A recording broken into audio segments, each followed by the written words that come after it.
Hey guys, I wanted to do a quick video to help you with Tuesday's work. This is going to help you with the last worksheet that is posted for Tuesday, solving basic algebraic equations.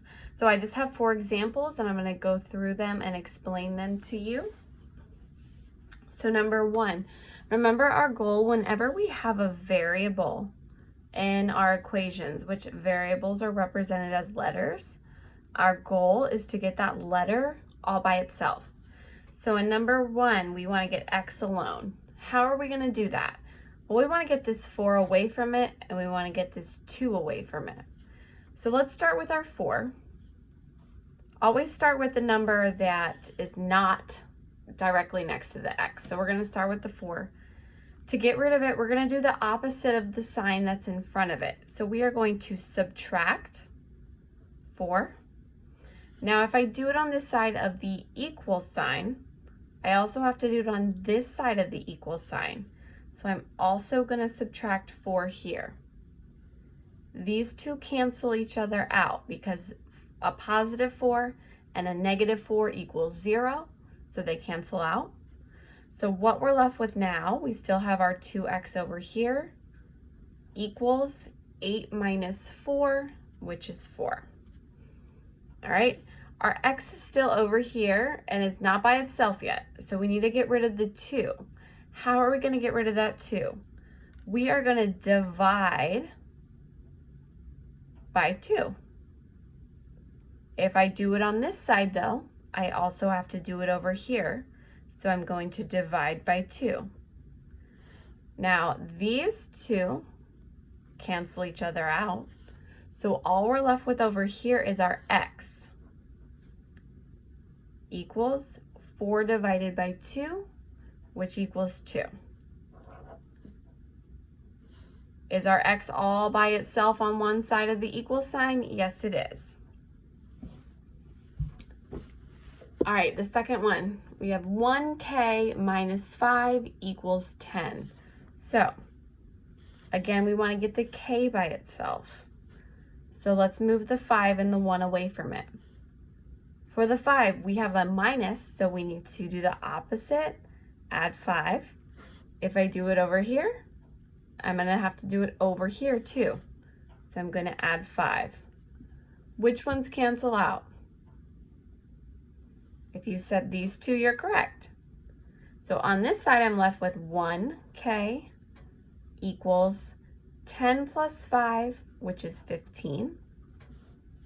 I still need to get the k by itself though. How am I going to do that? Look back over here. We divided by the number right next to the variable. So over here, we're going to divide by the number next to the variable, which is 1. If I do it over here, I also have to do it over here. Divide by 1. These two 1s cancel out, and all I'm left with is k equals 15 divided by 1, which is 15. All right. Next, we're going to do this one. This is a little different because instead of the x being the first part of the problem, it's kind of the second part now. But we still want to get rid of this number first, the number that's not next to the x. How am I going to do that? If there is no sign right here, if there is no minus sign, I can assume that this is a positive. So I'm going to do the opposite, subtract 5. If I do it over here, I also have to do it over here. These two cancel out. Over here, I'm left with a positive 3x. I don't need to put the plus sign there because I know that it's positive.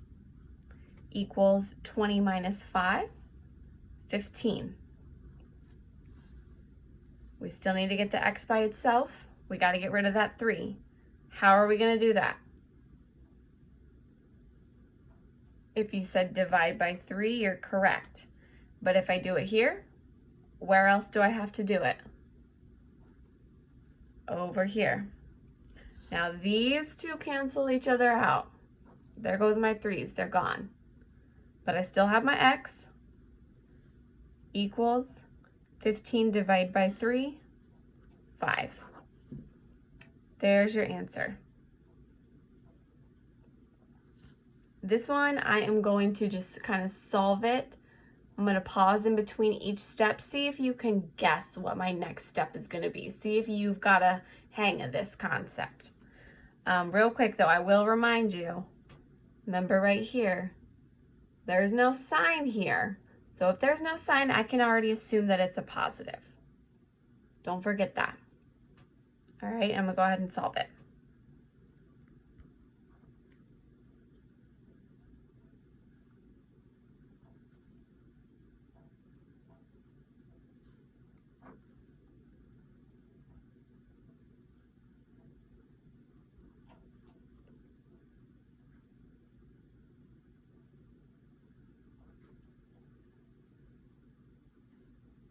Now here is the part that's a little bit new. Hopefully you were able to get this far with me. To get rid of this -3, I gotta divide like we've been doing, same thing, but I have to include that negative there. If I do it over here, I have to do it over here, so divide by -3. Now the -3's on this side cancel each other out. I'm left with x. And now I have 21 divided by a -3. Okay, anytime you have a positive times or divided by a negative, your answer is always going to be negative. So 21 divided by a -3 equals a -7. And I have put the link, I put a little description of multiplying and dividing positive and negative numbers right below this video in the Word document, and I'll write it real quick for you guys to see. So if you have a positive number and you are multiplying or dividing it by another positive number, your answer will be positive. If you have a positive number and you're multiplying or dividing it by a negative number, or vice versa. If you have a negative number and you're dividing or multiplying by a positive number, your answer is going to be negative. And if you have a negative number and you are multiplying or dividing by another negative number, your answer is going to be positive. All right, I know the last one's kind of tricky, but the way I was always taught in school, a negative times, say, a negative. Think of that as two eyeballs. It's a sleeping man. Okay, it kind of looks like your squinty eyes when you're asleep. But I was always taught, when you have a squinty man, when you come across one of those near problems, you want to wake him up.